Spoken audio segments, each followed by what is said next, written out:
That never happens. No, we're never on time, but we are tonight. So hello. Welcome to another fantastic episode of Anarchy Among Friends Roundtable discussion. Before we get started, let me first remind you that we are covered by the BIP-COT No Government License, which allows for the use and the reuse of this podcast by anyone and everyone except for governments and the bludgies thereof. You can learn more about that at bipcot.org. That is bipcot.org.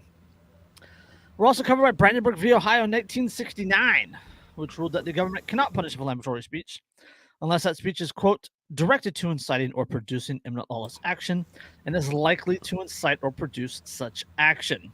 Therefore, everything said here on Anarchy Among Friends Roundtable discussion is entirely hypothetical. Entirely hypothetical. Entirely hypothetical. This is episode 202.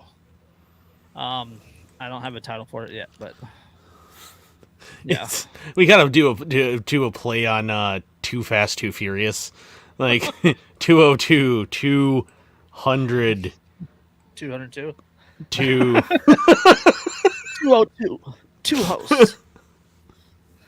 Hey, yeah, there's two hosts. It's the 202nd episode. So I don't know. I'm sure we can come up with something. It just would take me a minute to. Yeah, I don't know. Two hosts, too dumb to be doing anything else. Shallow, what's up, homie? He said, "Good evening, gentlemen." Good evening. I mean, I'm not here to judge what you do in your spare time. Well, I mean, the Packers did win, so that's true. It could be a good evening. Yeah.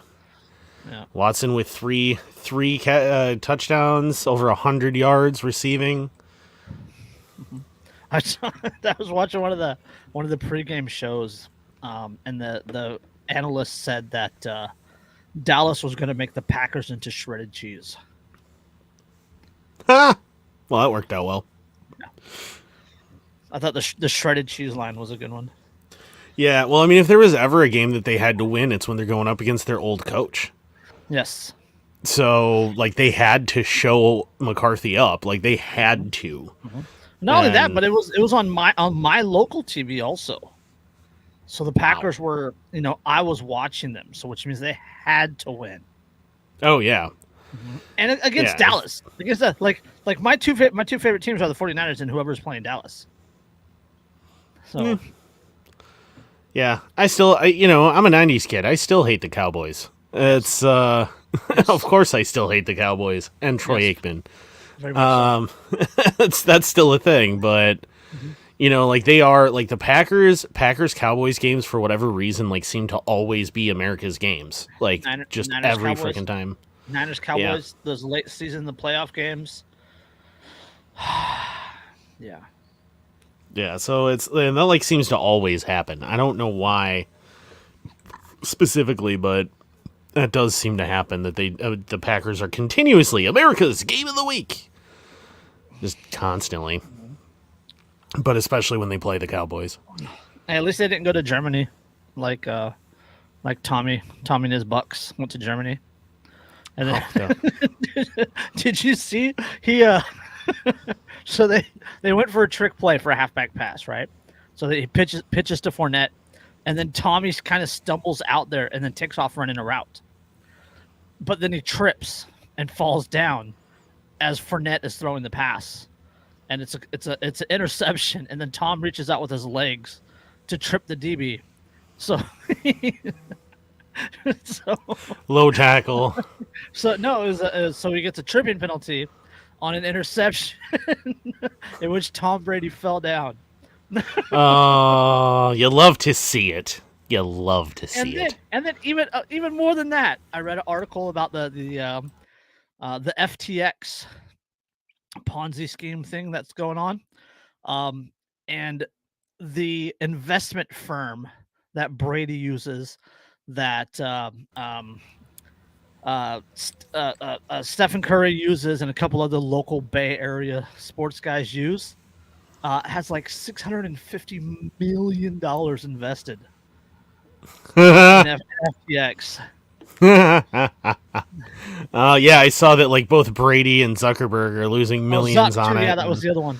Yeah, and it could not happen to more deserving individuals than Tom Brady and Mark Zuckerberg.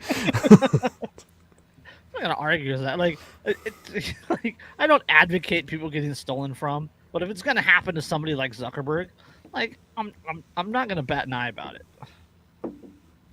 Like that guy deleted my account. He can fuck off. Yep, me too. I mean, and that's the thing too, is like Zuckerberg has done one misstep this year after another, right? He's just he's sunk all this money into the metaverse that literally no one has any interest in. Like he literally has to beg. Literally has to beg his employees to go use the metaverse. Yeah, like, and he just keeps making it less popular by talking about selling ad space in it all over the place, and two, by going, hey, if you could do virtual work within the metaverse, then employers would always know whether or not their employees are working if they're working from home, and blah, and like makes people want it even less. And he keeps sinking money into it. Every analyst on all of Wall Street keeps going, this is a loser. Like, why would you do this? This is a stupid decision. And he keeps dumping money into it. And as a direct result, Facebook keeps tanking ever worse. And it has tanked in a truly mind-bogglingly large amount of money has gone out of the value of Facebook. Like an actually mind-boggling, it's like several fortunes worth of money have gone. And not small fortunes, like very large fortunes have gone out. It's like multiple $2 billion Powerball jackpots worth of worth that has just poofed into the atmosphere. Yeah, I think I saw something like it was like $23 billion or something worth of value has just evaporated from Mark Zuckerberg's holdings in Facebook, and I'm just like, ha ha ha ha ha, suck it. Some bitch. Every time I see that guy fail, I'm happy. Like, I just want to see him just lose absolutely everything so badly. Like that piece of shit that decided that he could dictate to everyone what they were and were not allowed to say, and the opinions that they were approved to have. And he was part of democracy, fortifying the elections, though. Yeah, fortifying the elections by making sure only people who supported the right candidate had any voice. They were protecting democracy. Yeah. We're not getting into that stuff. We're not talking about the election. Yeah, but I mean, that's one of those funny things, though, that, you hear that all the time with these news agencies and stuff talking about, it's about democracy, and then talking about how censorship is necessary for democracy. And I'm like, you keep using that word. I do not think it means what you think it means. It's the Democratic People's Republic of North Korea, bro. Yeah, like you guys are like unironically saying that you need to control what opinions people are and are not allowed to express in order to protect democracy. Oh, yeah. I'm gonna hire some DHS or former intelligence agents to put them on our staff, to protect democracy. And as a former intelligence agent, let me tell you, we're super trustworthy for that kind of thing. That's definitely the majority of my former coworkers are definitely, upright citizens with a strong moral compass. Well, I mean, they can walk upright. Sometimes. I mean, they definitely, we live by a code. It might not be yours. You may not like it. It's financial backed. By their definition of democracy, like Cuba has had some of the greatest democratic elections in history. And so has North Korea. The Soviet Union was fantastic about it. Xi Jinping is a fantastic democratic leader, according to them. Yeah, it is just absolutely ridiculous because it's somehow it's democracy and it's free speech when it's the stuff that they agree with, but as soon as they don't agree with it at all, now it's anti-freedom and anti-democracy, and you're threatening the American way of life. It was democratic to pass Bill 114, the gun control bill in Oregon, but it was undemocratic for those other two counties to file or to pass secession measures to join Idaho. Yeah, because somehow that's undemocratic that they all collectively decided together to make a decision. Yes. Collectively, all of them. It's damned undemocratic, these people making their own decisions. Completely democratic to force something on somebody, but it's completely undemocratic when it's something you don't agree with. Yeah, it's... Democracy is great, bro. Yay, democracy. Also, fuck your democracy. I want nothing to do with it. I hate democracy. I think that it's dumb, it doesn't work, and it is nothing but a tyranny of the minority by the majority, and not even truly that in the United States, because the majority don't vote. It's a tyranny of the majority of the minority against the majority. I need an aspirin.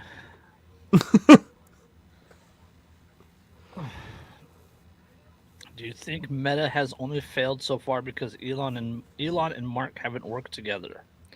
Neuralink, Facebook 2024. Why do you want Skynet, bro? Dude, they have a film about that. It's called The Matrix.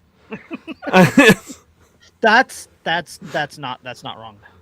I'm just saying, like, they have a movie about that. It doesn't work out well. That's not wrong. There are actually quite a few. Ready Player One. I'm uncomfortable now. I'm uncomfortable now.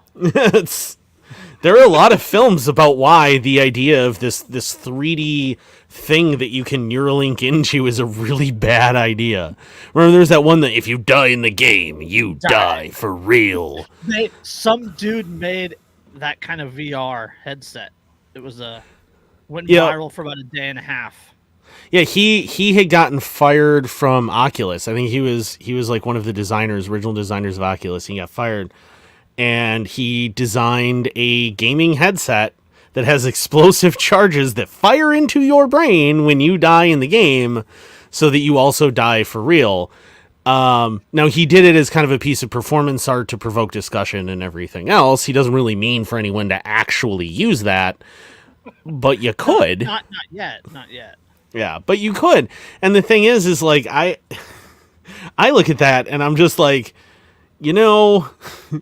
all I could think of as soon as I saw it was that movie with the, if you die in the game, you die for real.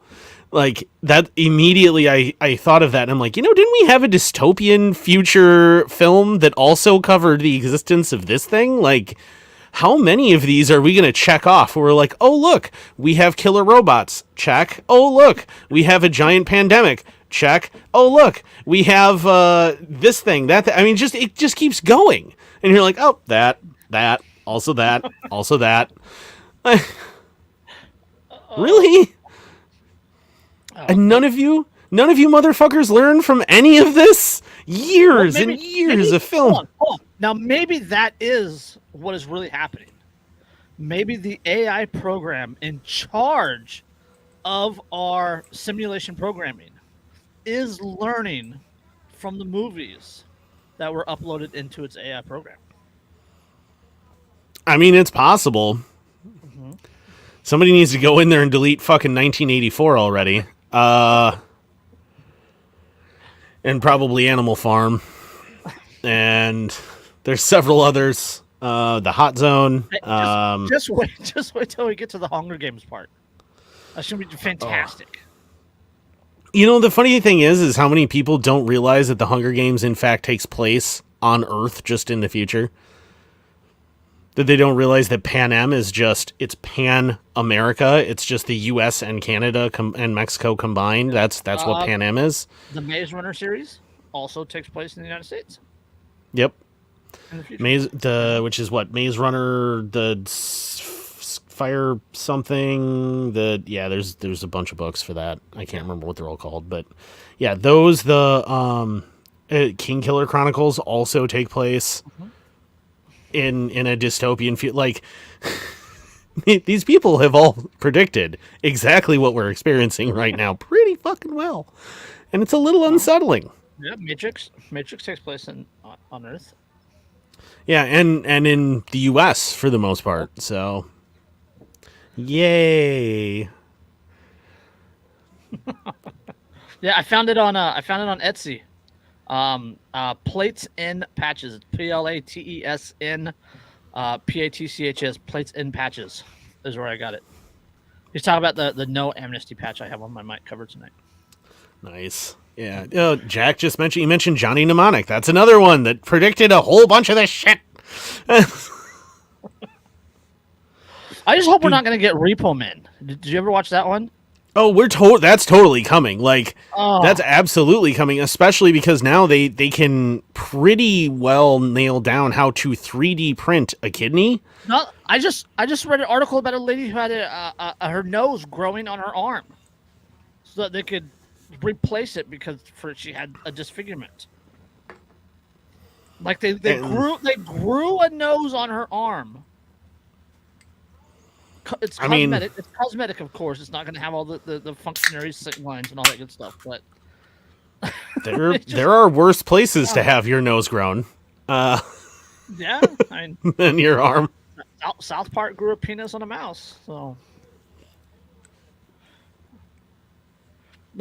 And that was inspired by the fact that they actually grew a human ear on the back of a mouse. You almost spit out your beer on that one. That was good. I did. I was like, but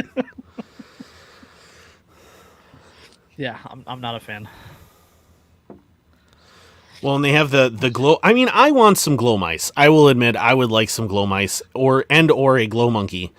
Glow mice. Glow mice and glow monkeys. So a few years ago, scientists were experimenting. Are you talking like glow in the dark, like ultraviolet, or bioluminescent? Bioluminescent. Bioluminescent.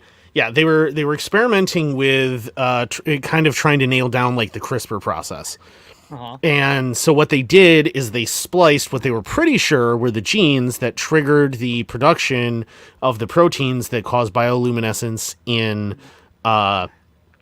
jellyfish into mice and a monkey. And what it caused was all of the mice now glow in the dark. And even in dim light, like you can see that they're glowing. It's super cool. And the monkey has a like ET glowing fingertip. You remember Cosmic Bowling, Friday Night Bowling with the UV lights up and the neon lights, right? The regular lights are turned down. It's all these bright glowing lights. Just imagine a zoo like that. That'd be neat. Just hold raves there. The mice running Andrew, around. get away from the glowing gorilla. But it's so cool. I want to touch it. What could go wrong? No, so there's the glow monkey, and then the glow mice actually. Well, you know, the glow mice were so successful that you can buy glow mice. Like it turns out that their offspring retain the genes, and you still have glowing mice. I need another nightmare, thank you. So you can have a whole bunch of mice running around that are glowing, actively glowing. Not like, oh, they're glow in the dark, you know, they need to be in the sun and then they produce. No, they glow on their own. Bioluminescent, not... yeah. They're not biofluorescent, they're bioluminescent. And so they just glow, and it's super cool. And today I learned that turtles make noise, and that glow in the dark animals exist. Today's a good day. Can we combine the two? I mean, just say glow in the dark talking turtles. I mean, if we're gonna have a dystopian future. So what you're saying, I mean, you know, so you really got to obtain them when they're about partway into their aging cycle, but not fully matured yet. Because, you know, they're already mutant turtles, so that way you have teenage mutant Ninja Turtles. Yes. And, you know, I'm a big fan of pet rats, so, like, I could have a rat that I'm sure I could somehow train to, like, pick up a little katana and wave it around. Nope. They can be food rewarded. right? With pizza. Yeah. Everything likes pizza. Pizza and beer, actually. Everybody forgets that about Teenage Mutant Ninja Turtles. The comics, the original comics, they liked pizza and beer. Yeah. Both of them. They it was only when Mattel picked them up that they dropped that. But the original comics, which were written by a guy actually in the Twin Cities, that's the way it was originally done. And they actually mutilated Shredder originally. They like cut him into pieces. It was neat. Well deserved. If you ever get a chance to read those comics, they're super cool. They're a riot. Weird. Oh shit, my Niners are down 10 now. All right, where do you want to go? Where do we want to start?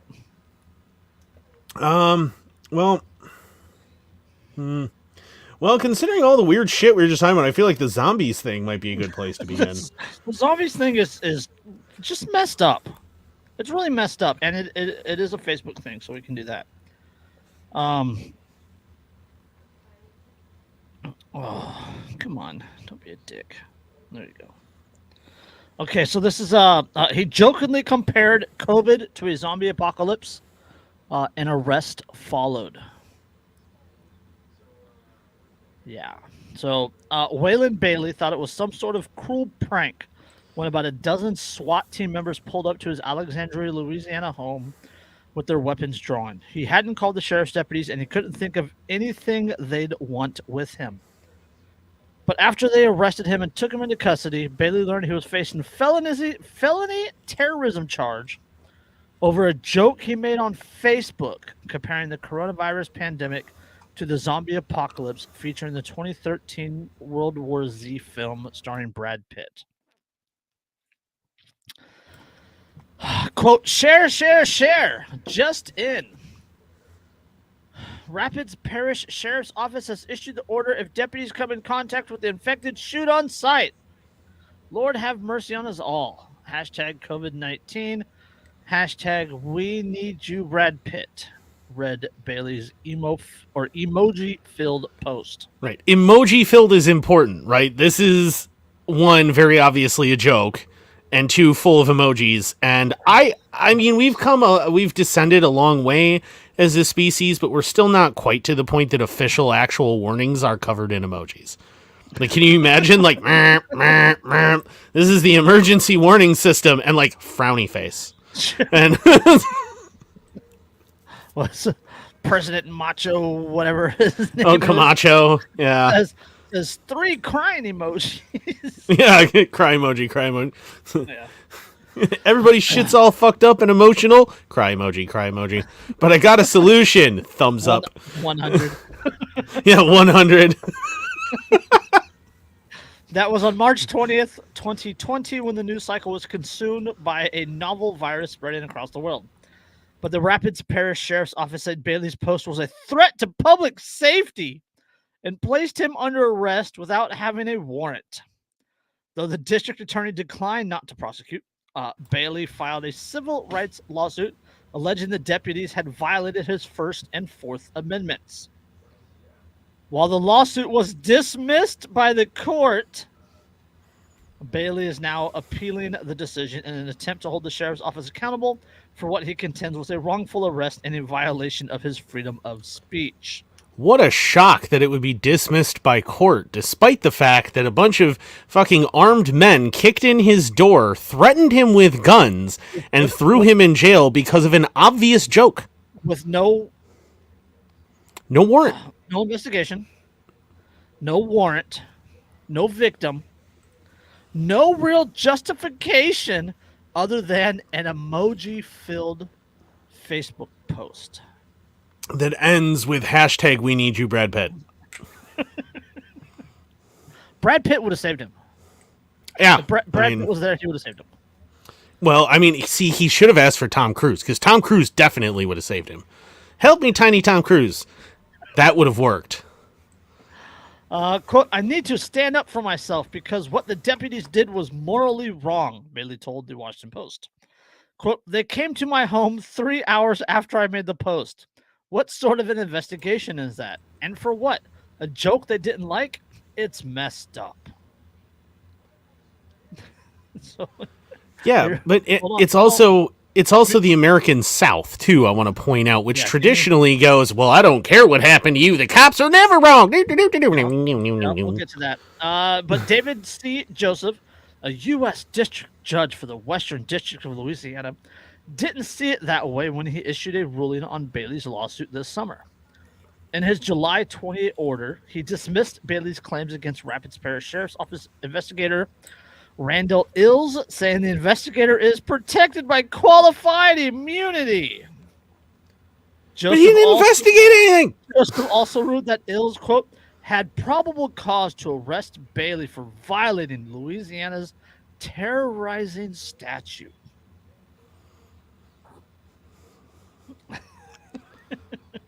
No, he did not. Obviously. It's better. Joseph wrote in his ruling, quote, viewed in light of the surrounding circumstances, Bailey's Facebook post may very well have intended to incite lawless action, and in any event certainly had a substantial likelihood of inciting fear, lawlessness, and violence.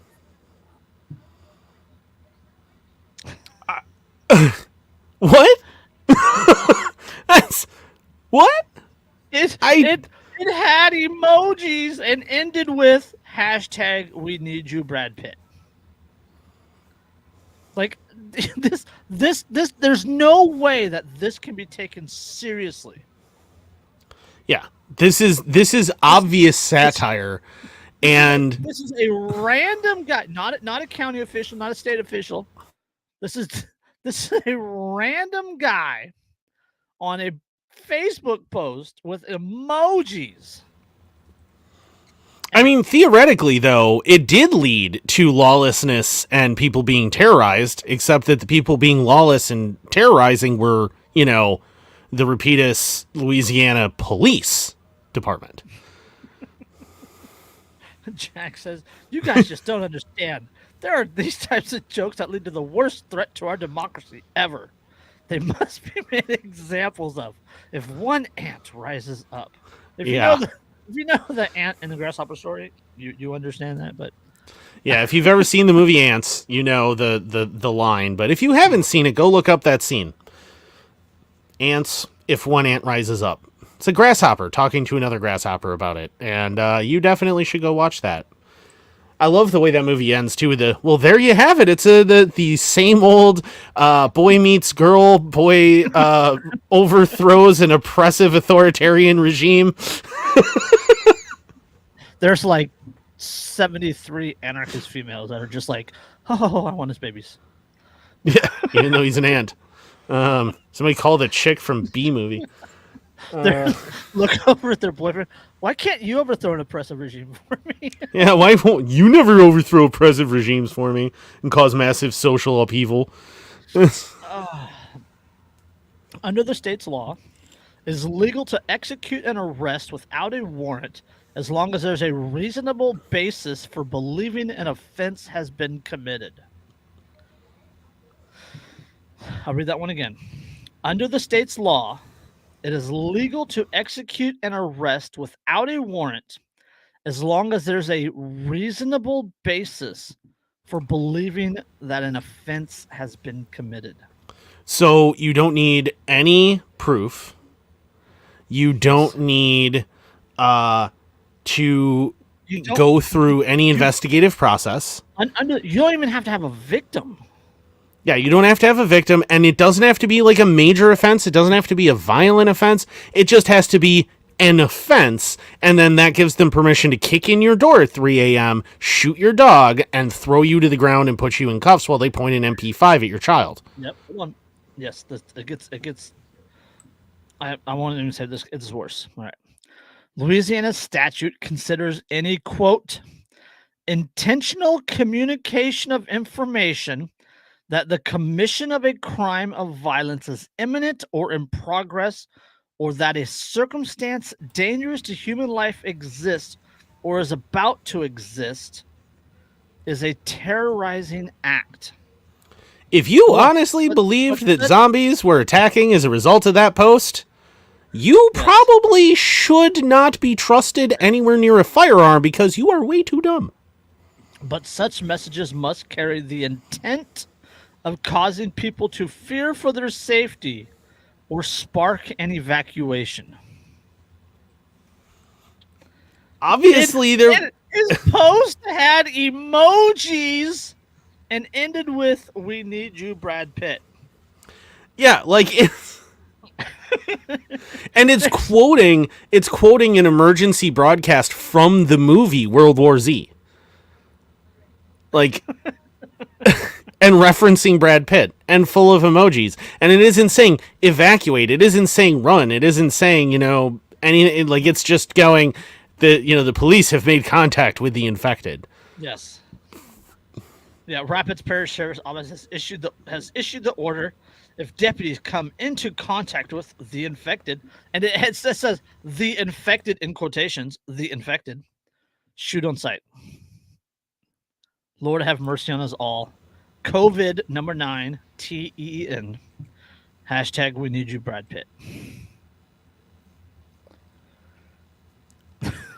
And they took this seriously.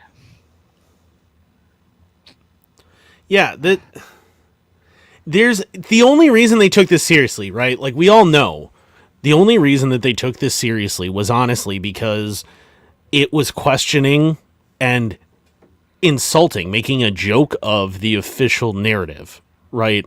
That was it. It was because it was mocking the official narrative, and they're like, well, respect my authority. That's what it was. Like, how often do we do these articles where that's exactly what happens, where somebody just doesn't bow and scrape before a fucking cop, and then they wind up getting arrested, beaten, shot, run off the road, terrorized for the rest of their lives? Because how dare you question my authority? How dare you not immediately respect my authority because I declare that I have it? Which is why I'm wearing a patch that says, fuck you, I won't do what you tell me. Yeah, it's insane. It's absolutely hilarious that it went. What level of cowardice do you have to have managed to achieve? Not even cowardice, like what level of just lack of common sense do you have to even suspect that this is like some sort of like actual threat? Yeah, I mean, it's not threatening. One, it's not directed at anyone, right? And it's not directed at anyone. It's saying this is what the police have been told. So even if you took the emoji-filled post seriously... Mockingly told. Yeah.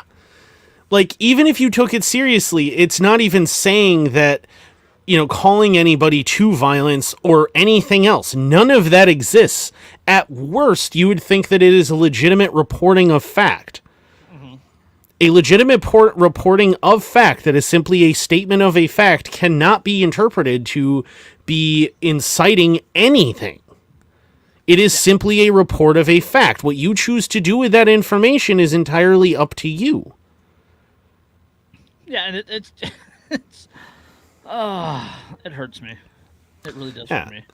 If I report a fact that's controversial or nasty or terrible and it's going to really upset people, whatever else, I didn't call anyone to anything. What I did is I stated a fact, a truism. That is what I did. That is it. I didn't call for anything. I didn't suggest anything. You cannot construe that to be something that is terroristic. I'm just stating a fact. Even under Brandenburg, Brandenburg v. Ohio in 1969, the government it ruled that the government cannot punish inflammatory speech, that keyword inflammatory speech, unless that speech is, quote, directed to or inciting imminent lawless action, or is likely to incite or produce such action. Right? There's no lawlessness here. Right? There's no public safety. There's no threat. There's no, oh my God, run for your lives. Right? There's no threat of violence. There's no threat of harm. Yeah, exactly. It is a parody. It is a bad parody, but it is an absolute parody. Yeah, I mean, it wasn't even clever. Like, yeah. And it was full of emojis. Like, come on, man. I'm putting some effort here. But, like, it was just a parody. Like it's purely a joke, and you view that like, oh, nothing says, well, we're not authoritarian and would start gunning down people who are infected with a virus, like going, that guy made a joke and kicking in his door and threatening him with submachine guns. I've heard that argument lately in regards to a certain celebrity. Yeah. If you definitely want to prove that you are not dangerous, one thing that you should definitely do is a bunch of dangerous things to somebody. Yes. Okay. Let's go. Okay. Here's this. This is the segue from one government overreaction to another government overreaction. Right. Oh joy. Grandmaster J, militia leader who had home in Westchester, so this is in Ohio. Sentenced to 7+ years in prison. So, the leader of the black militia that marched through Louisville 2 times during 2020 protest will spend several years behind bars on charges that he pointed a rifle at law enforcement officials more than 2 years ago. We're going to get to that. John Johnson, also known as Grandmaster J, was sentenced Wednesday to 7 years and 2 months in prison after being found guilty of assaulting and brandishing a firearm toward state and federal officials on the eve of the 2020 Kentucky Derby.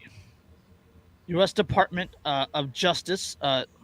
So Johnson, 59, had initially been indicted on a federal grand jury in February 2021 and subsequently found guilty in May of this year. Right. So what did he do that was so terrible? Cincinnati. Johnson came to Louisville September 4, 2020 with a militia group he leads, the Not Fucking Around Coalition, the NFAC. We had some good laughs about them.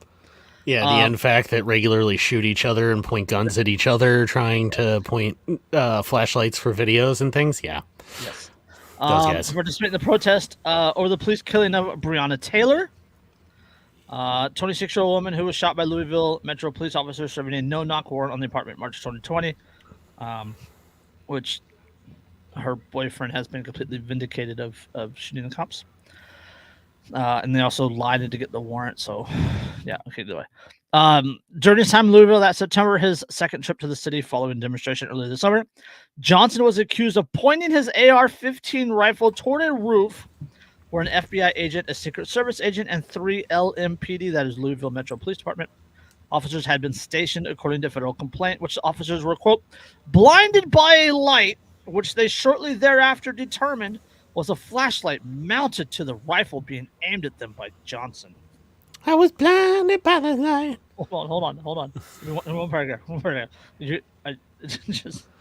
I mean, that is one hell of an O-light. I'm just saying, like, wow, where do I sign up for that thing? Yeah. That from the ground to like the top of a building, I can still blind. Like, that's potent. I think it was like a 3-story building, if I remember the video. Yeah, and it's like that's a fucking potent flashlight. First of all, if it's actually doing that. Now, I actually happen to have one of those. However, it's this big around at its base because it takes 4 CR 130s or 138s or whatever. 23s. The great big fuckers. Yes. It takes 4 of those. So like these batteries. Mm-hmm. Doubles. It takes 4. Yeah, it takes 4 of those. Yeah. I think there's CR 18650s. Anyway, it takes 4 of those. And so it's quite large, and you would not mount that to a rifle because you would be adding like 3.5 pounds to the end of your weapon, which is a terrible fucking idea. Yeah. All right. It might be hilarious, don't get me wrong, but no. That's, first of all, you weren't blinded, and second of all, literally what we're talking about is what he did is he's walking down the street and he goes like this and scans quick. No, he stepped out of the vehicle. He stepped out of the vehicle, like the weapon was empty. The weapon was empty. There's no magazine in it. He stepped out of the vehicle, saw something on the roof, and used the flashlight. He didn't have his hand on the trigger or anything near it. He kind of like cradled the rifle in his arm, hit the flashlight, and used the flashlight to look at the roof. the roof line where the people were. That's it. That's literally all he did. And they're calling that assault. You know, I've always thought it's utterly Hold absurd that you can be charged with assault for aiming a weapon at somebody. It's worse. It's absolutely worse what they charged him with. Give me just a paragraph. Johnson was later found guilty of 1 count of assaulting a federal officer and 1 count of brandishing a firearm in relation to a crime of violence by with the Department of Justice arguing he quote forcefully assaulted, resisted, opposed, impeded, intimidated, and interfered with a federally deputized task force officer who was performing official duties.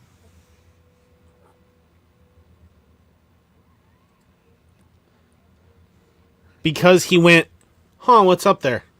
Yes. Forcefully assaulted, resisted, opposed, impeded, intimidated, and interfered with a federally deputized task force officer who was performing official duties. And again, you want to talk about cowardice. If you are so scared of somebody even... Flashlight from like 60 feet away. Yeah, somebody who's just holding a rifle, aiming the flashlight at you and shining it up at you from 3 stories below. If you are that terrified of that, and that's the fucking crazy shit is like three stories down and across the street because the line of sight, right? You can't see them if you're standing around underneath them, right? So he was like pulled up on the other side of the road, got out of the driver's seat, and angled up at them. I mean, the thing is even if he hadn't had an AR, just shining that flashlight up there, they would have charged him for aiming a flashlight at them and illuminating them. Mm-hmm. They would have charged him. Yep. Because he quote forcefully assaulted, resisted, opposed, impeded, intimidated, and interfered with a federally deputized task force officer who was performing official duties. Jack in the comments, blinded by a light, a douche with a badge, raiding my home at night. And because of that, he's going to do 7 years and 2 months, plus 3 years of supervised release. Yeah, plus 3 years, so 10 years. And because it's federal, there's no option of parole. So he will do 7 years. Yes, Josh, and that dude is still a bootlicker. Yes, I agree. Yeah. I mean, bootlickers still, as dumb as they are, still have rights. Yes, the NFAC, they had some fantastic videos of shooting each other. It was good for a laugh. Like, these guys are a joke to everybody everybody in the gun community, regardless of where they fall politically, anything else. These guys are a fucking joke, right? They have no concept of gun safety. They have no concept of proper weapons handling. They have no concept of unit tactics, communication, anything, right? They have no idea what they're doing. They're a bunch of yahoos running around with guns. Remember the video that he did, where he was talking about if you hit the bolt release, that the bolt slides forward and it causes the round to go off. Yeah. Oh yeah. Yeah. Dude. If that happens, I'm not defending the guy's firearms prowess, but I will say that he is being absolutely railroaded. Yeah, this is about this is not about him. This is not about any danger that he actually poses, because the danger that he poses to the government is exactly zero. Other than the person walking in front of him. Yeah, he is far more dangerous to those immediately around him who are his friends than he will ever be to any government agent. But regardless of that fact, and also slightly in light of it, the fact remains that all he did was point a flashlight up at people. And that's the people on the roof. They were deputized, they were federal officers. They had firearms. Right? I mean, he shined a light at people that had firearms on the roof above him. Yeah. And obviously, it's not like before he shined the flashlight at them, he could tell who they were, right? Which is why he's shining the flashlight up there. And if he was a threat to them at that moment, they would have shot him. Yeah.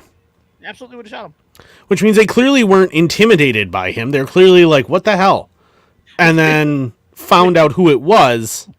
They weren't. What is it? They weren't forcefully assaulted, resisted, opposed, impeded, intimidated, or interfered with. They were part of a federally deputized task force officer. That's the only part of that statement that's true. Yeah. He didn't intimidate anybody. He didn't interfere with anybody, nothing else, right? Yeah. Like, if you think that somebody pointing a flashlight at you is interfering with your ability to do your job, you either are like a mole and therefore have been blinded by this flashlight for good, and now you can no longer do your job, or you're a lying sack of shit who's trying to justify intimidating someone and punishing them for the mere fact that you don't like their politics or the fact that they weren't scared of you. Yes. Again, respect my authority. That they spoke out against you. Remember the whole thing that was going on, right? Summer of Love, George Floyd. This particular protest was for Breonna Taylor, who was unjustly killed on no-knock warrant. So they were there speaking out against the police officers. They were there speaking out against law enforcement and the tyranny of that industry. And calling for accountability. Yes. How dare you call for accountability? Yeah, like most of these protesters were not saying like lynch all police officers or anything like that. They were saying, hey, these cops who do these things need to be held accountable, and they're not being held accountable. Yeah. So that's what they were saying. They weren't even actually saying anything that could even be construed as making terroristic threats against law enforcement. They weren't even doing that. They were just saying, hey, these people need to be held accountable. Like they murdered an innocent woman in a no-knock raid that they lied to get the warrant for. Mm-hmm. And, you know, and there was no actual threat against them, and they didn't announce themselves and everything. Like, that's what the protests were over with Breonna Taylor, is the fact that these cops then, even though they murdered a woman, they're just going to walk because they're wearing their magic costumes and make them immune to actually being held accountable. And that was all their argument was. Man, at least Grandmaster J, at least he didn't make a post on Facebook. Yeah, thank God he didn't make a post on Facebook about COVID, or else they probably would have just had to, whip him to death in the streets. Man, we need you now, Brad Pitt. I got another one for you. Judge accepts Biden admin's dubious argument for banning gun possession by pot users. Jesus. We're not talking recreational. This is in regards to a medical cannabis user. President Joe Biden, who recently issued a mass pardon for low-level marijuana offenders, which it actually was like 9 people. Nobody was going to be released, but it was like 9 people pardoned. Whatever. But yeah. Mass pardon for low-level marijuana offenders says cannabis consumption should not be treated as a crime. He did say that.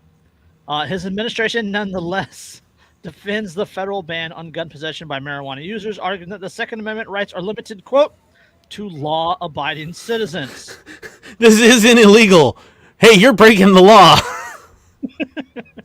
Last week, a federal judge agreed dismissing a challenge to the rule by medical marijuana patients in Florida. The reasoning underlying the decision shows that the constitutional right to armed self-defense, which the Supreme Court has repeatedly upheld, is still subject to legislators' arbitrary whims and irrational prejudices. Florida is one of 37 states that allow medical use of marijuana, most of which have legalized recreational use, a policy supported by 2/3 of Americans. Under federal law, by contrast, marijuana remains illegal for all purposes except for government-approved research, and simple possession is punishable by a fine of $1,000 or more and up to a year in jail. Meanwhile, hospitals are using refined heroin and cocaine. Yes. And the VA will prescribe it to you. Yeah. They include up to 15 years in prison for illegal firearm possession, up to 15 years for trafficking in a firearm by obtaining a gun, and up to 10 years for failing to report cannabis consumption on the form required for gun purchases from federally licensed dealers. That is what the homie Tim Teigen just got arrested for. Yep. Yeah, because he was smoking marijuana in a legal state, and on a 4473, he said he did not use hard drugs, which is completely true. Yes. The plaintiffs in the Florida lawsuit include Nikki Fried, a Democrat who's running the state's Department of Agriculture and Consumer Services, 2 patients who participate in Florida's medical marijuana program, and a gun owner who says he would like to do so but doesn't want to surrender his right to arms. They argue that the ban on gun possession by cannabis consumers violates the Second Amendment, which I agree with. Yeah, Nikki Fried's an interesting animal. Yes. I don't think she's a Democrat.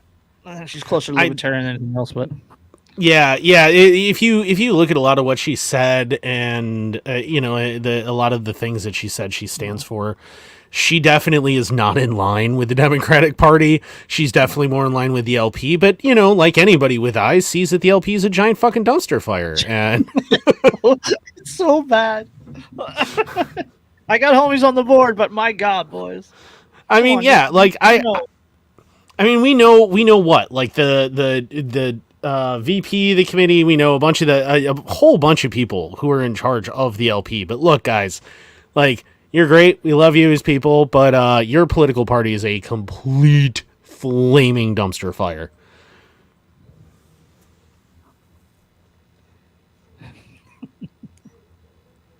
Yes, absolutely, Brent. Yeah. Listen to the combat medic. Quote, yeah. Here, take these totally not opiates because you're not adjusting properly. Also, your severe back pain is not service connected. Fuck you if you smoke marijuana. The VA. Yeah, that's not wrong. What the VA is. Oh yeah, and the best part about the VA is the VA now has federal authorization to prescribe medical marijuana in states where it's considered legal to veterans to assist with their PTSD. However, if they prescribe that, they then have to report that to federal authorities, at which point you lose your gun rights. In his ruling last Friday, U.S. District Judge Alan Windsor agreed with the Biden administration that the deprivation DeSantis condemns, DeSantis says it should be okay, was, quote, consistent with the nation's historical tradition of firearm regulation. Windsor noted that a long history of banning gun ownership by people convicted of certain crimes, but as the Supreme Court Justice Amy Coney Barrett pointed out in 2009 as Senate judge, quote, legislature has the power to prohibit dangerous people from possessing guns, but that power extends only to the people who are dangerous. What do you want? Was that Black's Law? No, this is for the defense of themselves in the state. The original intent, judicial interpretation of the right to keep and bear arms by Clayton E. Kramer, generally considered to be one of the finest historians of the legal ramifications of the Second Amendment and its entire history in the United States. And in it, he makes the point that gun control is at best a racist fucking thing, and at worst an intentional deprivation of rights that has no business in American law, as regarded by all of our founding fathers, including the Federalists. Yes. Okay. Windsor says, are cannabis consumers dangerous? Windsor suggests that they are, accepting the Biden administration's analogy between the gun ban for marijuana users and laws enacted in the 17th, 18th, and 19th centuries that prohibited people from carrying or firing guns, quote, while intoxicated. Okay, so drunk people with guns can be very dangerous. Actively with guns, not people who get drunk owning guns, right? That's not what the law says. The law doesn't say if you use alcohol, you're not allowed to own guns. It says if you are actively currently intoxicated, you're not allowed to have guns. That's not a good mix. We used to have signs up on base and shit that was like no carrying loaded firearms while drinking by order of RSO, like because they had to remind us that maybe that's a bad decision. Drinking and automatic weapons don't mix well. That has not been my experience. I mean, they mix fabulously right up until they don't. There's there. I have experienced. Just don't post on Facebook about it. You're fine. Yeah, I have experienced some impressive feats of survivability by human beings involved with drinking and using firearms. But be that as it may, similar to drinking and operating recreational vehicles, drinking and operating all-terrain vehicles, drinking and operating four-wheel drives, chainsaws, all sorts of fun things that you should probably not suppress your immune system and your response times when using. And inhibitions. But you can drink and still own guns, right? Like, there's no law that says that you can't do that. Yeah. The issue is that there's a law that says that if you smoke marijuana at all, you can't own guns anymore. Not even if you possess it at all. Yeah, or you just have it. Then, therefore, that's now illegal. Yes. Which is utterly ridiculous because, I mean, again, alcohol is generally far more detrimental. And if you think that people who smoke marijuana are inherently dangerous, yeah, they're dangerous if you're a Funyun. I'll murder the shit out of a pepperoni pizza, bro. Yeah, like if you are a double fudge chocolate brownie, they are impendingly deadly to you. And if you're a container of goldfish crackers, you are in mortal danger. Oh, bro, my girl made some peanut butter fudge. Oh, bro, I'm. Yeah, you see. Oh. So again, like, there are potentially some things that are threatened by stoners. None of them are people. None of them are other human beings, and not with guns. Because especially, you have to get up off of your couch and away from Scooby-Doo in order. One of the things that we used to do was we have our treats and have some drink and be stoned and high, and then like midnight go out and operate a gas propane barbecue. I mean, like that's more dangerous. How could that go wrong? At midnight, drunk and high, then I'm just and I'm not real big on, like, I don't really partake. Like, I'm not real big on that. Like, first of all, so like a lot of people, their argument is, oh, you just want to be able to get stoned all the time. Dude, I don't smoke. I don't. Sour gummy worms tremble in fear when I'm stoned. Yeah, you see what I mean?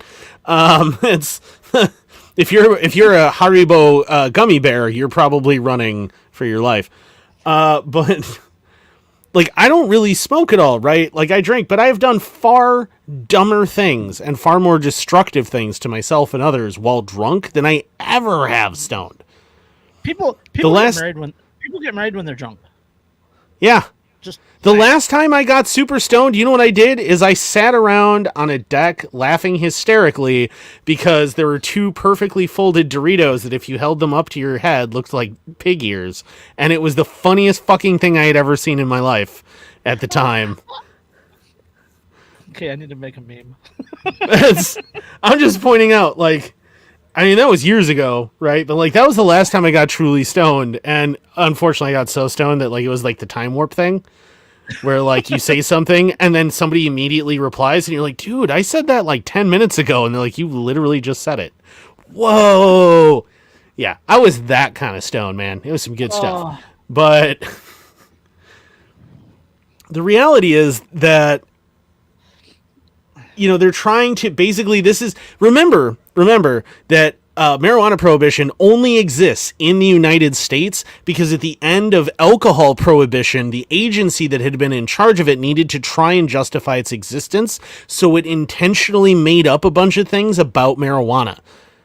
All of which have been scientifically proven to be not true, or are things that you definitely should not be freaking out about. Like, one of their objections was, it makes black men want to dance with white women. That is one of the arguments that was legitimately made before Congress to try and get them to outlaw marijuana. Okay. Not only that, but like they specifically spelled it with a J instead of an H because it sounded Hispanic. Yeah. Which added to the fear porn that they could, the reefer madness about it. Yeah, I mean, the worst thing that happens when you smoke a lot of marijuana, realistically, is one, all of your money goes out the window because you're buying way too many snacks, and two, you do get a buildup of tar in your lungs, same way you would from smoking any plant. That happens. You get residual stuff because the smoke cools in your lungs. That happens, right? That's the worst that's going to happen to you. Yeah. Whereas if you smoke a shit, or if you drink a shit ton of beer, eventually it's going to catch up to you and kill your liver. It can cause thyroid problems. It can cause heart problems. It can do all sorts of horrible things. Fast food's more dangerous. Yeah. Fast food's responsible for more deaths. You can take like prescription Vicodins, prescription, oxycodones, things like that, and still have your Second Amendment protections, right? Your Second Amendment rights, your firearms. Yeah. Right? But have a joint and you're a criminal for life and you can't have them anymore. Yeah, I mean we literally prescribe amphetamines to children. Yep. In this society, and yet if you smoke a joint occasionally to chill out because it just gets to be way too fucking much. Yep. Now, well, that's just too much freedom for you. No more guns. Yeah, too much freedoms. It is fucking ridiculous. Oh, let's make Andrew angry. Speaking of too much freedoms. You know the name J.D. Vance?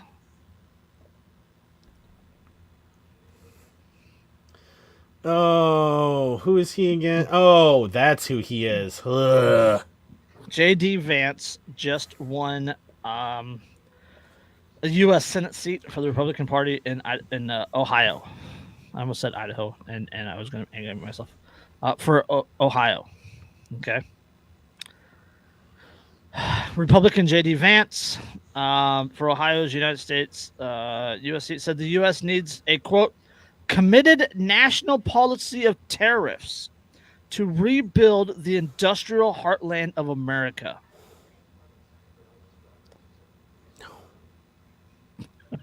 No. That's not how this works.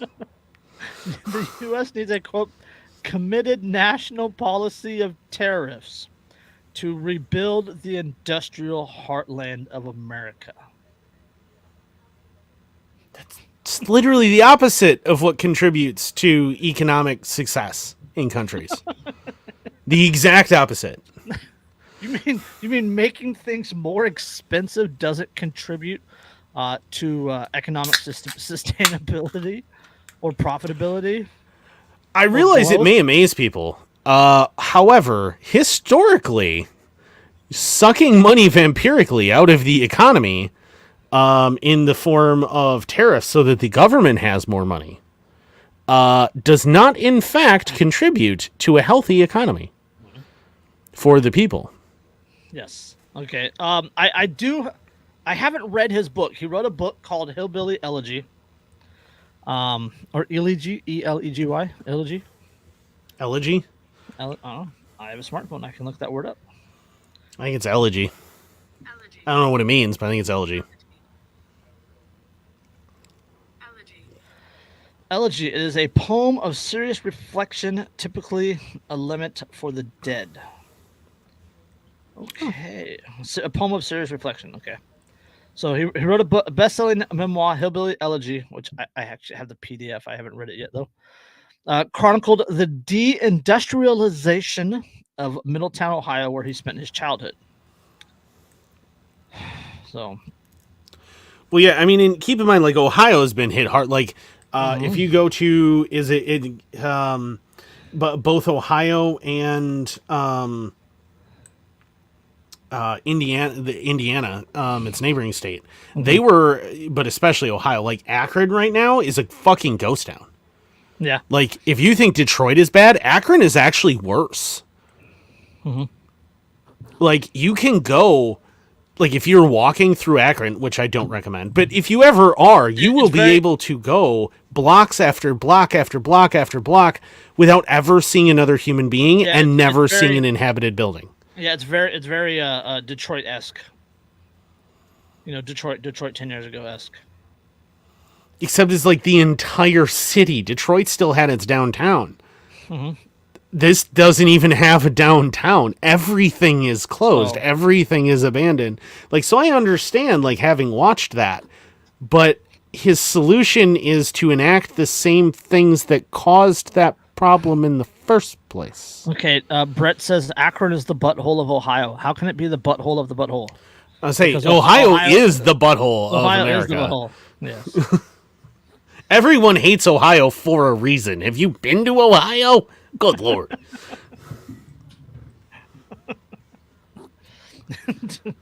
Ohio has what the hell does Ohio have? Ohio has the Major League Baseball Hall of Fame, the Rock and Roll Hall of Fame, right?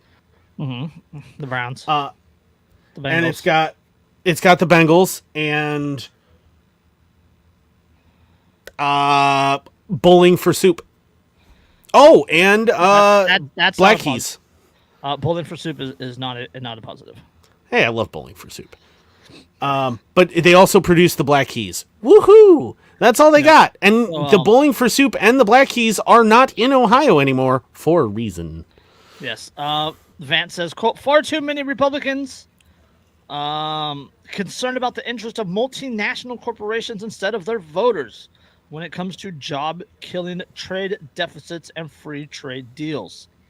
I'm just going to go out on a limb. I'll say this. If you make it too expensive for the jobs to exist, the jobs will not exist. That's how it works. You can't make things more expensive. The jobs went overseas because the U.S. made it too expensive to manufacture in the United States. Right. People forget that making things expensive to do overseas, it doesn't mean that they're going to make it cheaper to do it here in the United States. It's still going to be expensive. My mother's father, my grandfather, my maternal grandfather, to his dying day said, and he grew up, keep in mind, he grew up in Detroit in the 20s, lived there almost his entire life until about the 1970s. He had said to his dying day that the thing that killed Detroit and the American auto industry was the UAW. Yes, I agree. He never backed down from that. He always said, nope, it was the UAW that killed him. It was the fact that all these people who are just pushing a button all day are now demanding to be paid $30 an hour. Mm-hmm. That's what killed it. Just insane. It's insane. Yep.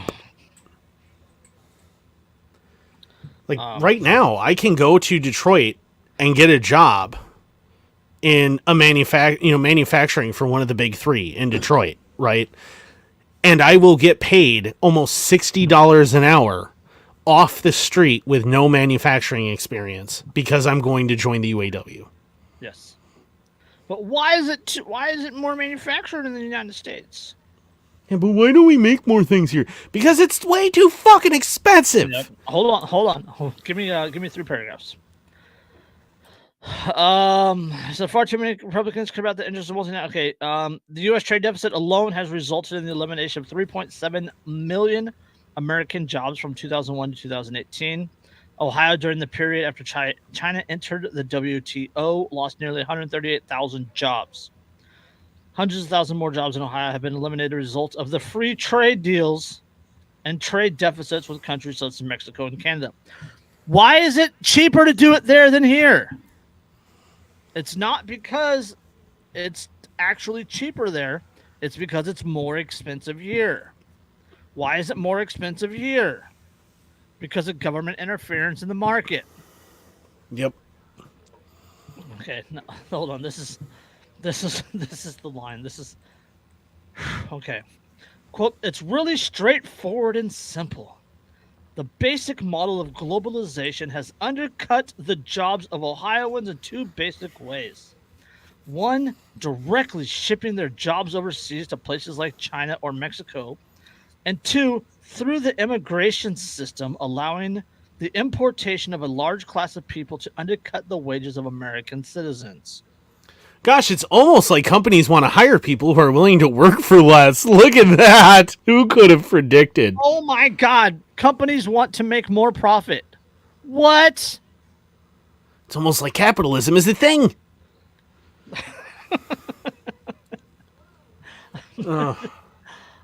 Quote, both of these consequences of globalization are really horrible for Ohio workers, and we have to take the country in another direction.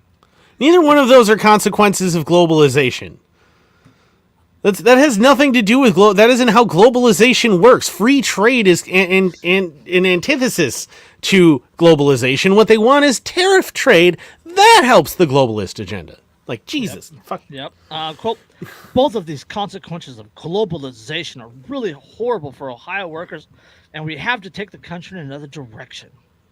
It just hasn't worked. It's created a large group of people in the state of Ohio, a large class of people all over the country who have lost good middle-class jobs. I agree with that. I care about those people. No, you don't. No, you fucking don't. Vince says the issue about offshoring American jobs is not just about economics, but it's also about a community's culture and social well-being. Okay, again, I agree with that. Quote, when an anchor factory that supports the middle class in the town shuts down, it destroys people's wages. It destroys the local churches because the people don't have the wages to give back to the churches. It destroys the community infrastructure. It doesn't just affect people's jobs. It affects the entire life, the civic life of the community, which I think we have we have to be willing to protect these jobs, which I agree with. I agree with that line completely. But the solution is not in I have this line that I used to say all the time when I was still trying to be a good anarchist and a good libertarian. And the line goes something to the effect of more government is never the answer to issues created because of government, which is exactly what this is, right? The jobs are overseas because of government interference in the market, because government, the environmental rules, because of the labor rules, because of all these other OSHA bullshit that has created a situation where it's just so overly expensive to produce things in the United States that it is cheaper to manufacture overseas and ship it across an ocean. And his answer to this is, oh, we need to make it more expensive to import it. Yeah, that's the opposite of what we need to do. And keep in mind that when people talk about tariffs, they're not just talking about like tariffs on completed goods. Not only tariffs. What we're talking about is you want to make things more expensive for the people that don't have the jobs that went overseas because you made it too expensive to manufacture here in the United States. Exactly, and that's the thing is like no, you have to. People. Yeah, and you have to remember that we're not just talking about finished goods, right? When we talk about tariffs, we're talking about materials as well.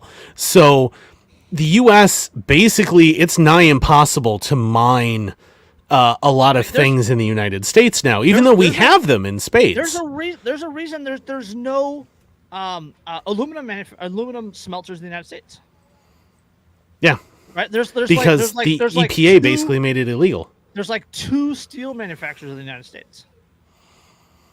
Yep, and you can't really mine stuff. You can't smelt things. Foundries tend to get kicked out of communities. Everything else. So all of the raw components for all of these things have to get imported. By adding these tariffs, you're now saying that the companies that you want to manufacture things. Mm-hmm.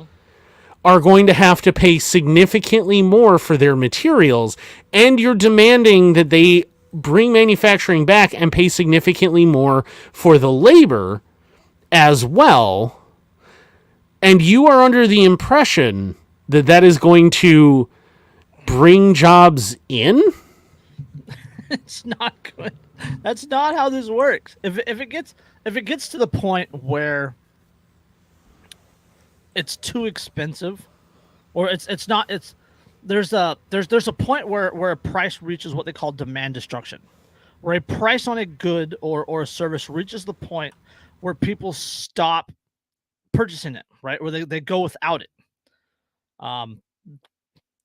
At that point in time, you can't make off profit. You can't make profit off things you can't sell, right? So you have two choices: you either lower the price, or lower your costs, right? Well, these companies lowered their costs by going overseas because the price to manufacture it domestically put them at a point where people wouldn't purchase it. Adding that cost back onto the item isn't going to help them start making things in the United States again. Yeah, it doesn't. I mean, and remember, like, if you're talking about, so you want manufacturing, right? And again, you're now talking about tariffs that are going to be on the raw materials that are coming in, right? They're going to be on the components and things that are coming in. What companies do is they look at that and they go, okay, so if I import steel, I have to pay a tariff on the steel. If I import this particular component, I have to pay a tariff on this, and I have to pay a tariff on that. And eventually it adds up dramatically more than if they simply manufacture it, combined with the increased wage here in the US, where if they simply manufacture it overseas and bring it in, they pay one tariff on a single completed good, and it comes out cheaper. So that's what they're going to do, because there's no reason for the people who run these companies to go, oh, well, I guess I'll just take less money. Why would they do that? That isn't how human nature fucking works, you bunch of fucking commies. That isn't how it works. Nobody starts a business with the intent of losing money. Exactly. That isn't how this works. And the idea that more socialism will somehow offset the problem socialism caused in the first place is stupid. Even socialist co-ops make a profit, right? Because they have manufacturing costs, they have overhead, they have all this sort of stuff that they have to cover. So even socialist co-ops have to make money. Yeah, and the flat out reality is that this kind of protectionism is just blatant socialism. Blatant socialism. Yes. And when it's to protect socialism, protect socialist causes in a single country, we call that national socialism. And it doesn't work out well historically for many countries to engage in that, because, kind of leads to things like genocide and wars, and doesn't work out well.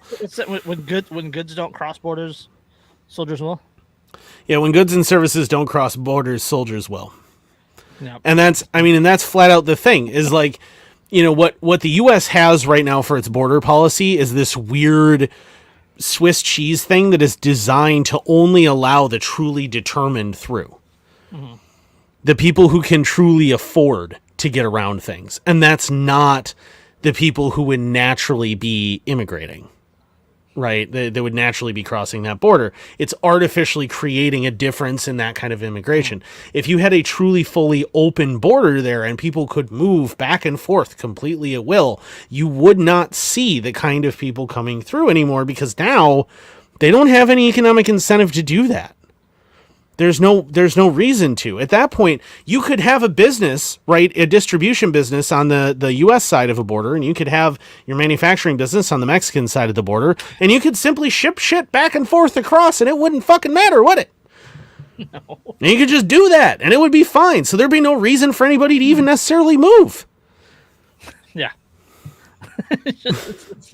All right, now that we got Andrew warmed up, let's I don't even want to bring this one up, but I'm going to. You ready? State Department refuses audit of $1 billion spent in Taliban-controlled Afghanistan. Billion with a B. American taxpayers have spent more than $1 billion in Afghanistan since the botched withdrawal, yet the Biden administration is refusing to give an accounting of the funds to a government watchdog. Yeah. Don't you feel special? Don't you just love that sort of thing? Don't you love that? The State Department I love that this is a, like, hey, so what did you guys do with that $1 billion? What $1 billion? What are you talking about? Yeah, like, I don't know what you're talking about. What?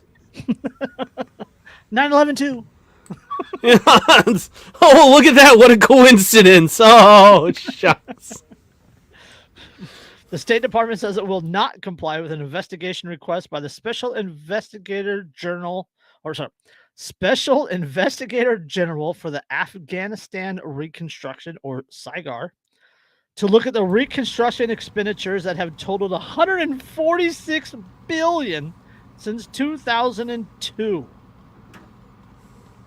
The U.S. Agency for International Development and the Treasury Department, quote, refused to cooperate with SIGAR in any capacity, while the State Department was selective in the information it provided pursuant to SIGAR's audit and quarterly data requests.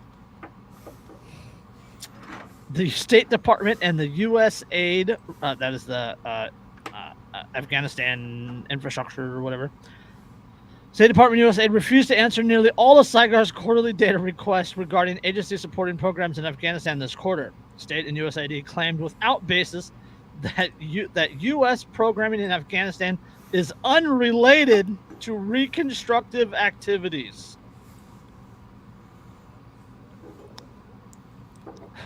Why are we spending?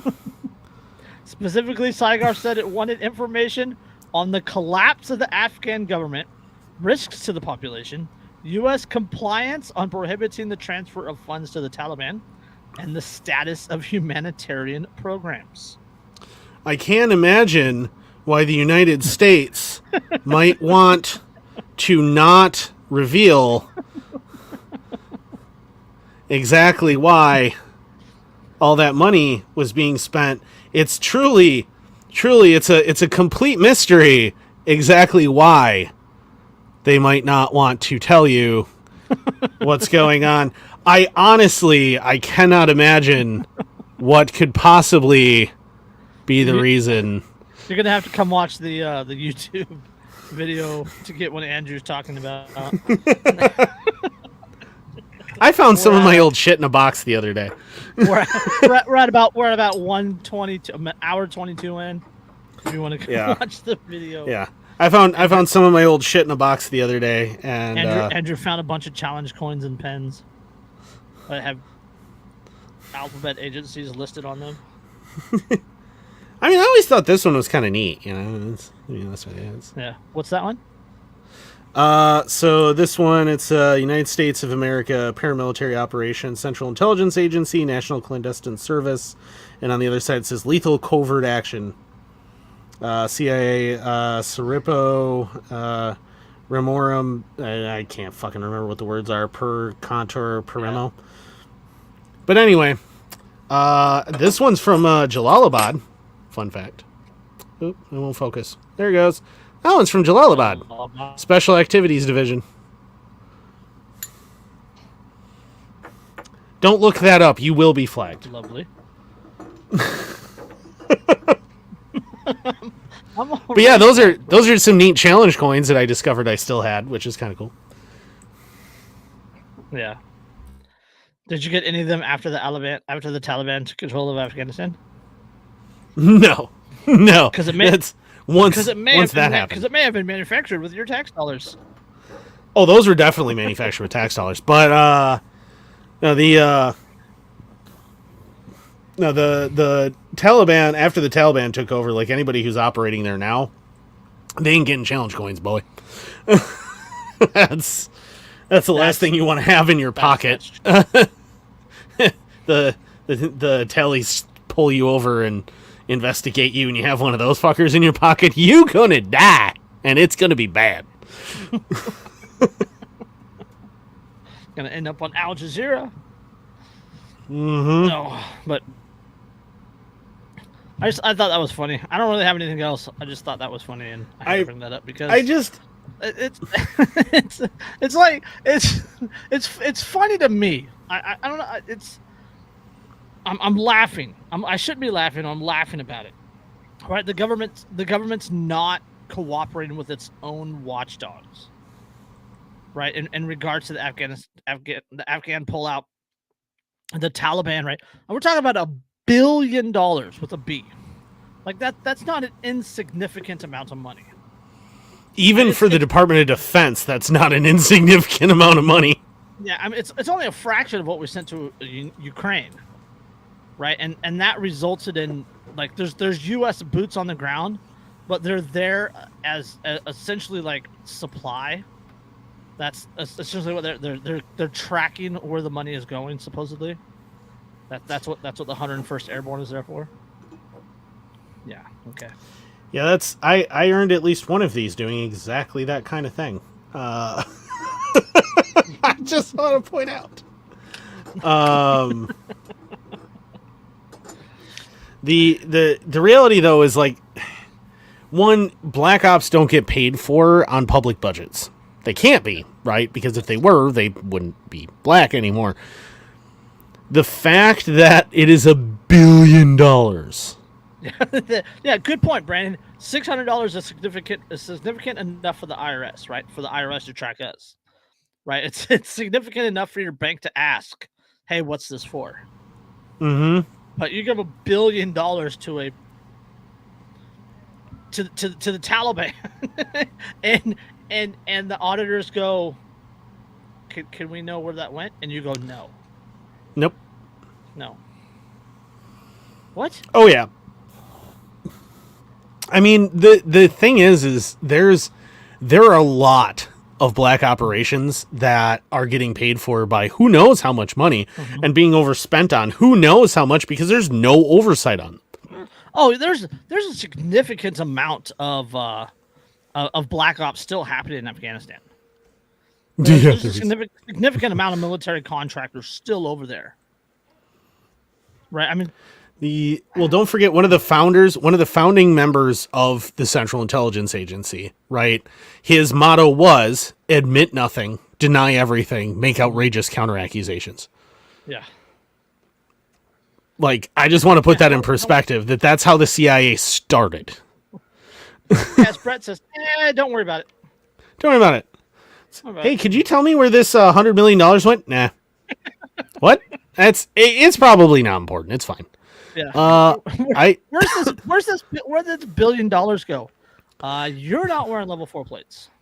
Yeah. On your $300 million expense report, in the reason you wrote LOL. You want to tell me what that's about? Nope. That's literally that is the CIA's view of things. That is what they do. That's what they've always done, is I'm going to spend whatever money I want, however I want. I'm going to make money. I mean, they make tons of money in covert ways that they should not be making money. Iran-Contra. I didn't want to say it out loud, but yeah, Contra. These are things that they do, and realistically, how much money was it that the Department of Defense was being asked about right before 9/11? $2.3 trillion. Yeah, $2.3 trillion. And they were just like, yeah, we'll get back to you on that. We're gonna we got the report that will explain it all. It's being kept in the E-ring at the Pentagon right now. We'll get it to you on Wednesday. There you go. That's perfect. Oh, that little guy. Oh, don't worry about that little guy. Don't worry about that little guy. That little guy. Yeah, but I mean, like, that's basically what happened in September of 2011, right? Was, oh yeah, we have the report together. We currently have it all sitting in the E-ring of the Pentagon. Oopsie doodles. We were going to get that to you on Wednesday. Look what happened. Ah, shucks. September 14th, Donald Rumsfeld's like, what report? Exactly. I don't know what you're talking about. We didn't have anything. I don't know. You told me that. Nah, I don't know what you're talking about. And that is how that agency works. That's how it always worked. And how it will always work as long as it exists. You will never get to know, and all of that money is just going to go into who knows where. The entire time. You will never get to know where that's going. I mean, it could be, it could be going to the third option, or it could be going to, challenge coins. yeah, it could be going to really heavy duty, very nice challenge coins. It could be going to, I mean, realistically, it could be going to weapons that are getting supplied to, I don't know, moderate rebels. And thank God it's the moderate ones, right? Yeah. So thank God we're totally vetting who we give $1 billion to. Oh, I'm sure we are looking into it very closely. What the fuck? I'm cruising. I'm cruising for another article. I'm sorry. I have to interrupt. I'm cruising for another article, just for shits and giggles, right? Wyoming claims new world record for longest beard chain. Participants gathered at the Gaslight Social, a bar in Casper, where they stood side by side and clipped their beards together to create a hairy chain that measured at 150 feet long, according to the newspaper. That's more than double the current Guinness World Record of 62 feet 6 inches set in Germany in 2007.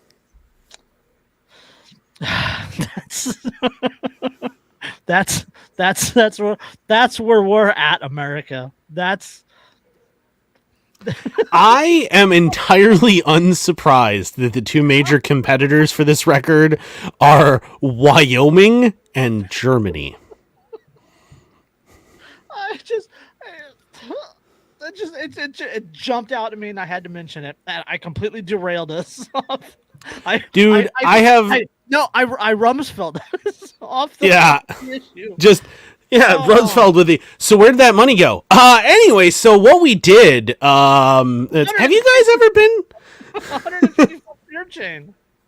Yeah, have you guys ever been to that sandwich shop up? It's great. It's fantastic. Yeah, but seriously, Donald, if we could get back to the subject of the 2 trillion. Hey, Janice, I saw your car. Is that a Toyota? That's a great car. I love that car, and yeah, that's to the Gaslight Social.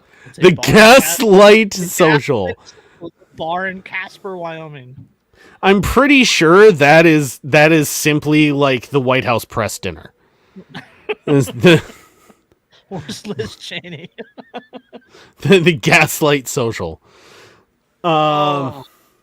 It's, and I mean, although I will say that the evil bastard George W. Bush did have probably the funniest White House press dinner I ever saw, where he had that impersonator of him voicing his brain.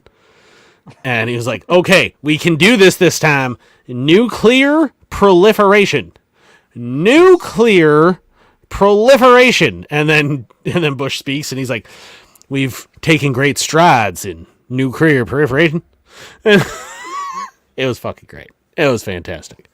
I was a big fan. But that's the thing, is like the entire thing with the Pentagon, though, and all of that, is that it's all about misdirection, and it's about simple misdirection. I mean, the OSS, the predecessor to the agency, they specialized in hiring people who were like Hollywood special effects artists and painters and things, and using deception and sleight of hand and everything else to distract people.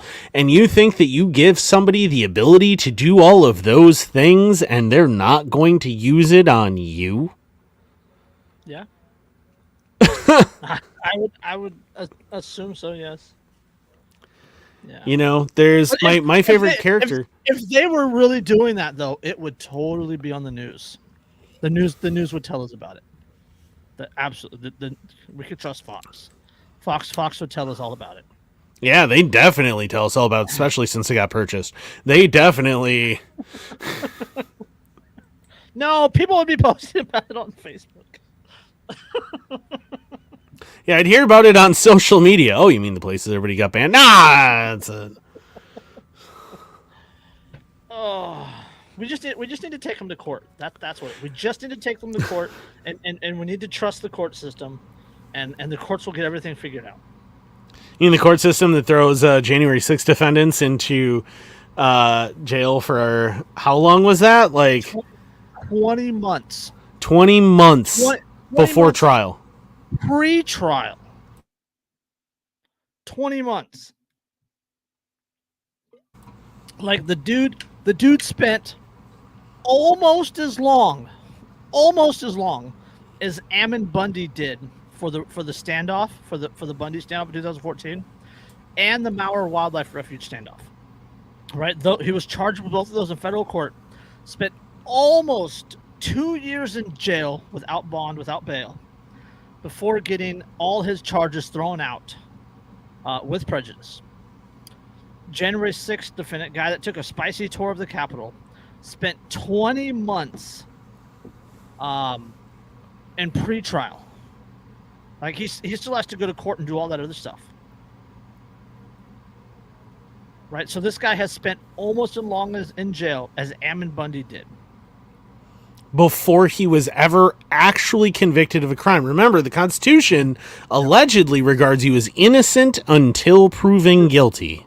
Yes, unless you post things on Facebook.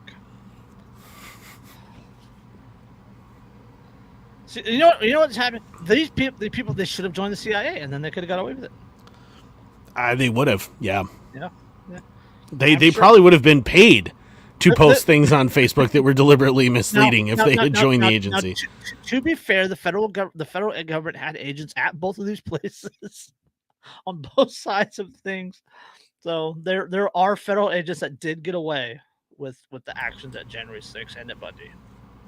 I mean, you know what you have to remember is that it's good to be able to control a side when you're trying to control public opinion. Yes. What's even better? Both sides. That's even better. Yeah. Because now the entire story is yours to make. Yeah. And if you think they're above that, you are a moron. Yeah.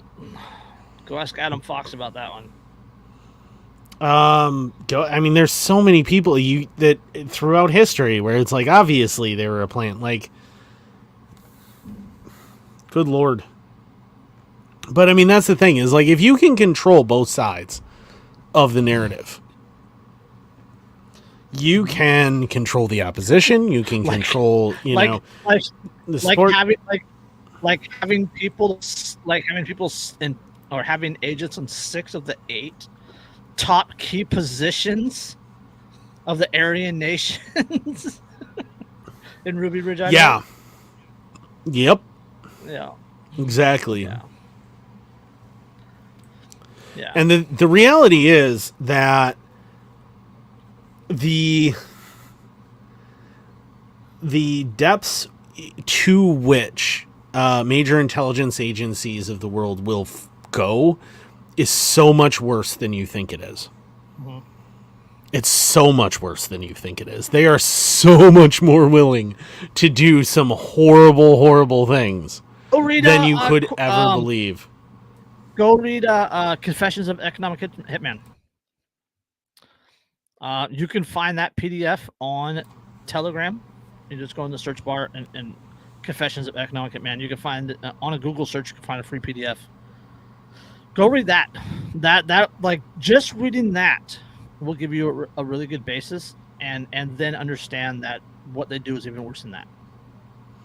Yeah, significantly. I mean, there's a reason why I'm unwilling to ever write a book. One, because I'm not a fucking SEAL, but SEALs can't take a shit without needing to write 4 books about it. That whole balancing the ball on her nose thing, I know you just never got it. Yeah, even when somebody else took the shit, they need to write 4 books about how they were the ones who took the shit, and they're so fucking amazing, and or you should worship them. How they shot the person that took the shit. Yes, how they shot a person who took a shit. That definitely didn't work for the same people that they did, and was totally still alive for sure. We super duper promise, guys. Yeah, that's. I'm not a SEAL, but like I've always said, like I can never write a book because, especially like even if it was going to be published after I was dead, it puts too many people I care about in too much danger. Yep. So like because they do not fuck around, But and that guy got away with what he did, with what he wrote about, largely because, one, he just did it all at once, but two, because he never really did anything that could be argued as, strictly speaking, completely internationally illegal. It all kind of exists. The intel world exists in a really weird gray area legally. Like, it technically might be illegal, but Video released by a Chinese anti-corruption agency reveals a corrupt Chinese official's unusual method of hiding his ill-gotten gains. He's accused of receiving millions of dollars in bribes. Okay, hold on. The video posted Sunday by Zhejiang Provincial Supervisory Committee to the social media platform WeChat showed footage of the officers raiding his mansion. They found bags after bags of frozen meat in his freezer, including chickens, ducks, and fish stuffed with plastic-wrapped gold bars and jewelry. Damn. That's the goose that laid the golden fucking egg right there. I mean, it's National Park Service begs visitors, please stop licking these psychedelic toads. I love the don't do toads thing. Like, you remember that Family Guy episode with the don't do toads? Don't do toad. Like, something about, like, if you want to be a success, you got to give up the toad. Where Peter did the 50s style, like, sing-along thing in the high school and stuff about not licking toads. Stop licking toads. Why won't they let me live? Fun fact, you can lick a psychedelic toad and still retain your Second Amendment right. Yeah. And if you want to lick a psychedelic toad, there's nothing really legitimately to stop you other than, like, good sense that says maybe don't. You have your Second Amendment right. What are you afraid of? You can considering you can shoot the people trying to stop you from licking the psychedelic toads. Well, no, I mean, the fact that it's literally its natural defense mechanism and a poison, nothing but good sense can possibly stop you, which means you are unstoppable. Darwin says, let it happen. No, just let him do it. Just let him do it. Darwin eating popcorn gif. It's just, people so many times. I just look at them and I'm like, we are not a species built to last. That's not wrong. That's not wrong. It's just, like, constantly. I'm like, yep, we're doomed. Justifiably doomed. Oh yeah, the older I get and the more I experience the world, the more that Brad Pitt's character in 13 Monkeys makes sense. Hashtag Brad Pitt, we need you. We need you, Brad Pitt. We need you, Brad Pitt, yes. But not the Brad Pitt from World War Z, the Brad Pitt from 13 Monkeys. It totally makes sense. The Brad Pitt from Fight Club would also really help turn those around. Tyler Durden would be very helpful. You know what, Jack? Fuck you. Okay. Seals don't hit eagles in muscle cars. Yeah. Okay. Yeah. First of all, it's not a muscle car. Camaro is a pony car. Second of all, it was one time. Yes. Told Darwin meme, don't tell teens about Tide Pods. Tell their parents to try them first. Yeah, I mean, yeah. Or there's the other one, the snorting condom one. Yeah. If you're that dumb, I'm not gonna stop you. Or the there's, I forget what show it was, where the dude convinces all these teenagers to shove like, he's got a bottle of vodka that he stole from his parents, and he convinces them all to shove tampons up their asses, and then they're like, why aren't we getting drunk? And then somebody's like, you fucking moron, you gotta soak the tampons in vodka first. I just like every person Darwin takes out improves the species just a little bit. So I'm okay with that. Oh, yeah. Jack brings up capsaicin. Capsaicin's a perfect example. A plant develops a natural defense mechanism that's like, hey, I'm going to make sure that mammals don't want anything to do with me. But birds that I want to spread my seeds still do. Because remember, birds don't have the receptors, the neuroreceptors for capsaicin. So they can't tell that things are spicy. They don't taste that at all. But they don't want mammals to eat it because the mammal's stomach acid will dissolve their seeds and then they can't grow. So they develop a poison to make you not want to eat them. And what do?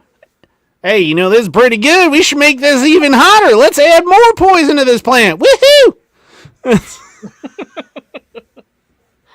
Oh, yes. All right, we need to get out of here, man. That's enough.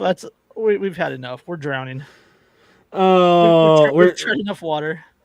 We're not going to talk about the cabal. Oh shit! I didn't even have that link up. Nearly half of voters think a secret cabal controls the government. I mean, not wrong, really. I know, it's a total of 44% of registered voters agreed with the statement that, quote, the federal government is controlled by a secret cabal, end quote, according to a poll conducted by Benenson Strategy Group, a company founded by Barack Obama's campaign pollster and strategist Joel Benson. That included a majority agreement from Republicans who were polled, 53%, as well as 41% of independent voters, and I realize this will surprise you, only 37% of Democrats. An overwhelming majority, 71%, also believe authoritarianism is on the rise, and most, 59%, believe that the government is headed toward a second civil war. Further, the poll found that a majority of voters, 59%, agree that the U.S. is a strong democracy, with Democrats leading the way, shocker, at 66%, followed by Republicans at 55%, and then independent at 54%. The rest of it is kind of not important. It says that most voters also cited President Biden's economic policies as the cause of inflation. But in any case, like, the majority of people agree with us now. I just want to point that out. Finally! Yeah. The majority of people. Right? Because it all got deleted. Or we wound up on ghost bans. We wound up. Mm-hmm. But the fucking majority of people in the United States agree with us now. But that means we have to reevaluate our beliefs now. Because once you're in the majority, you have to reevaluate. Yeah, but see, I've reevaluated quite a bit. I tend to try and reevaluate as often as possible, and I still think that I agree with them. You still think we need to buy more ammo? Oh, yes. 10 out of 10 voices in my head agree that we should buy more ammo and clean the guns. Hey, none of those voices better smoke cannabis. Yeah, thank God none of them smoke cannabis. But yeah, like, I just think it's interesting, like, that we've gotten to this point that most people understand what we're saying. That, like, those of us who run these podcasts and stuff, we suddenly are making sense to people that we never would have guessed we would have ever made sense to, because all of their bullshit, they, in quotes, their bullshit, all of that has become so obvious and so undeniable that they simply cannot deny it anymore. Yeah. No. All right, let's get out of here. Let's get some links out and let's get out of here.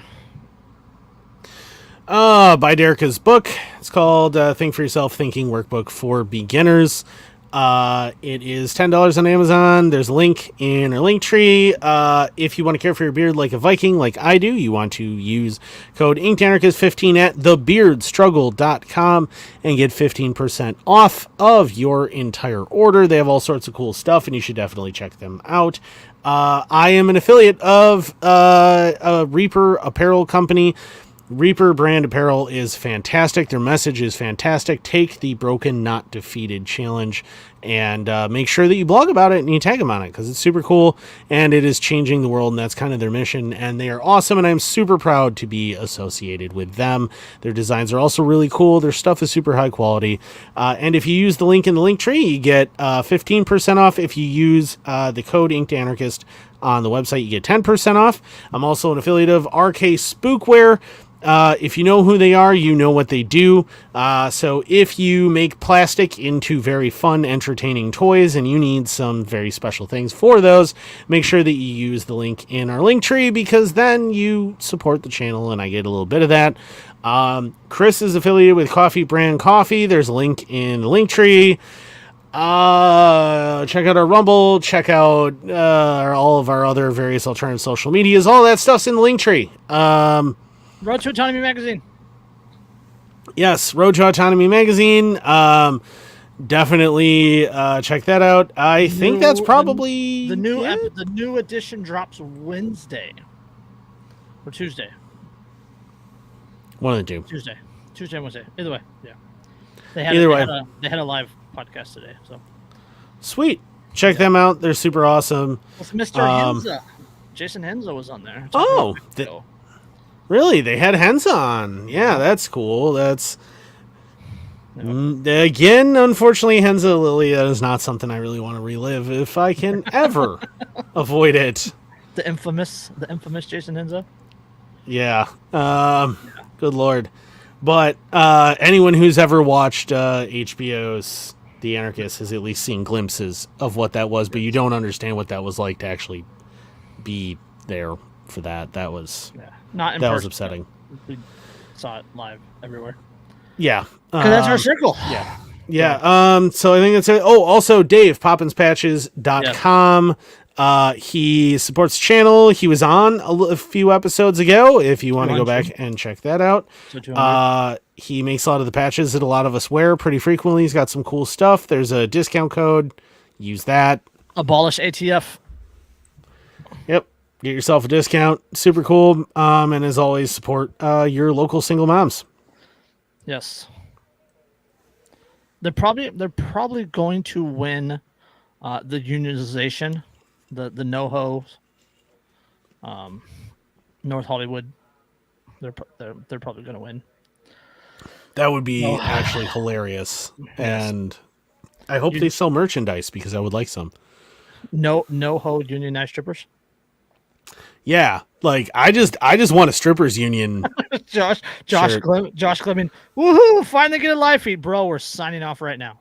Yeah, we're in the process of signing off, dude. We ended 10 minutes in less than 10 minutes. We've been treading water for the last 25.